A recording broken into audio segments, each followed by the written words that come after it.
Bonsoir à tous et bienvenue dans votre journal. À la une ce soir, 7 ans après l'affaire des bébés congelés de Séoul, c'est sur la base aérienne 705 à Parcémélé que 2 nouveau-nés ont été découverts morts la semaine dernière.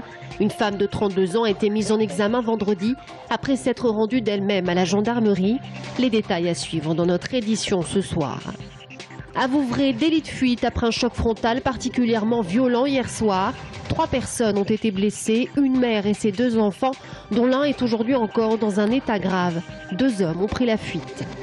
Les suites du feuilleton du Cher canalisé. Après les crues de cet hiver, le syndicat a posé ses premiers blocs de béton ce matin. Objectif, mieux retenir l'eau pour réparer les barrages endommagés ces derniers mois par la crue.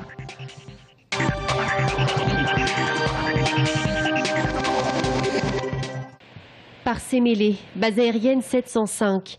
Mardi dernier, le personnel est dérangé par une odeur particulièrement forte qui s'échappe d'un casier. Un casier non attribué. À l'intérieur, 2 sacs renfermant 2 nouveau-nés sont retrouvés.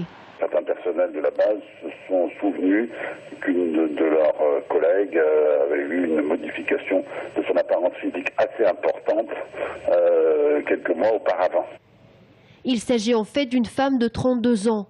Mère d'une fille de 14 ans, sous-officier de l'armée de l'air. Enceinte à ce jour de 8 mois, une grossesse non déclarée à son entourage professionnel. Affectée aux messes de la base aérienne, la cantine des cadres officiers et sous-officiers. Mardi dernier, elle se rend d'elle-même à la gendarmerie et passe aux aveux.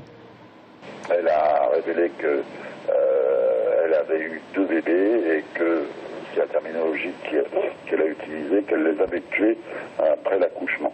Les investigations médico-légales se poursuivent. Pour le moment, les 3 médecins légistes n'ont pas pu dire si les nouveau-nés avaient pu respirer ou non. Un élément déterminant pour la suite judiciaire de ce dossier. La question qui se pose est de savoir si les bébés ont vécu. Pour le savoir, il y a la façon dont l'intéressé relate les événements et prétend avoir accouché dans sa baignoire. Les 2 fois. Et puis, il y a l'autopsie qui a eu lieu, qui donne des indications. Enfin, l'autopsie nous permet de savoir qu'il s'agit de 2 bébés qui, vraisemblablement, pour l'un est né il y a environ 1 an, alors que pour l'autre, ça se remonterait à 3 ou 4 ans. Une femme à la personnalité jugée fragile, instable à ce stade du dossier. Une mère de famille vivant a priori relativement seule. Elle paraît effectivement présenter une certaine forme d'instabilité psychologique, c'est clair. Elle était très perturbée lorsqu'elle a été entendue par les enquêteurs, c'est sûr. Mise en examen vendredi dernier pour homicide volontaire sur mineur de 15 ans, elle a été placée en détention provisoire par le juge des libertés et de la détention. Le procureur de la République de Tours attend les conclusions des examens anatomopathologiques pour déterminer précisément les causes de la mort des 2 nouveau-nés.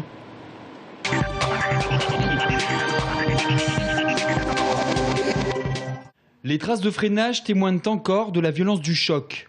Il est 17h30 hier soir quand un véhicule de type fourgonnette se déporte sur la voie de droite et percute en choc frontal une Twingo sous le pont de la ligne de chemin de fer Tours-Amboise. Ce matin, les gendarmes étaient sur le lieu de l'accident et réalisaient les derniers relevés.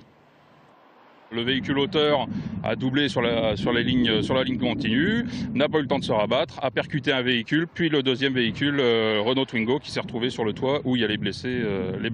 Les blessés, une mère et ses 2 enfants, sont pris en charge par les secours. L'un des 2 enfants est grièvement touché, transporté par le SAMU à l'hôpital Clocheville de Tours. Son état est jugé préoccupant. Les 2 hommes de la fourgonnette s'en sortent indemnes et prennent la fuite. A priori, ils sont partis à pied, direction la forêt. Et voilà, on avait trop de retard pour pouvoir lancer les recherches immédiatement. La priorité était au secours et à la circulation pour pouvoir libérer les voies ensuite. Ce n'est qu'aujourd'hui, vers midi, que les 2 individus se sont rendus spontanément à la gendarmerie de Vouvray. Entendus par les gendarmes, ils ont été placés en garde à vue.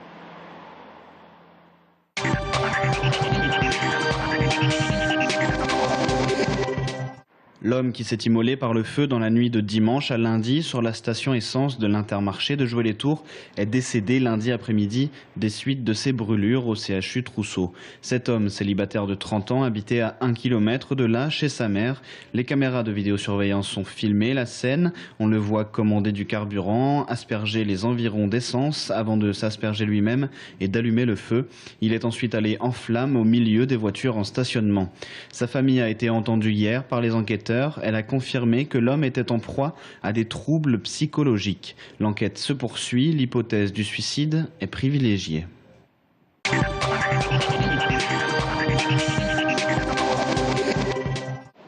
Le barrage est en place aujourd'hui dans la matinée. Des blocs de béton ont été posés sur la moitié de la largeur du Cher au niveau du barrage de Civray de Touraine. Ce dernier avait été détruit lors des crues de cet hiver.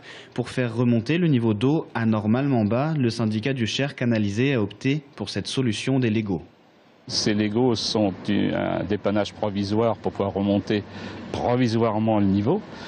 Ça ne répare pas du tout le barrage. On espère pouvoir remonter suffisamment ce niveau pour que les bateaux puissent circuler. Mais bon, nous ne sommes pas maîtres de la météo qui va venir dans les jours qui viennent. Le problème pour le syndicat est de conjuguer l'application de la loi, notamment les normes de protection de l'environnement, et les volontés des exploitants du Cher qui pâtissent du faible niveau d'eau. Ceux-ci pensent que les Legos ne seront pas suffisamment efficaces pour remonter le niveau de la rivière.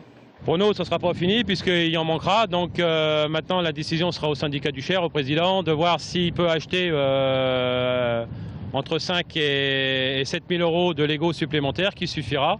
Prochaine étape, préparer les barrages endommagés. L'association des Amis du Cher lance d'ailleurs un appel aux dons. Des travaux qui ne peuvent être faits que si les conditions météo le permettent.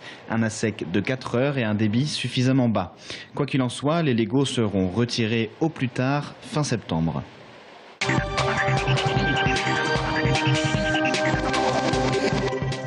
Dans son garage, Franck Brault a une voiture, mais aussi un ULM en pleine construction, le 6e de sa collection.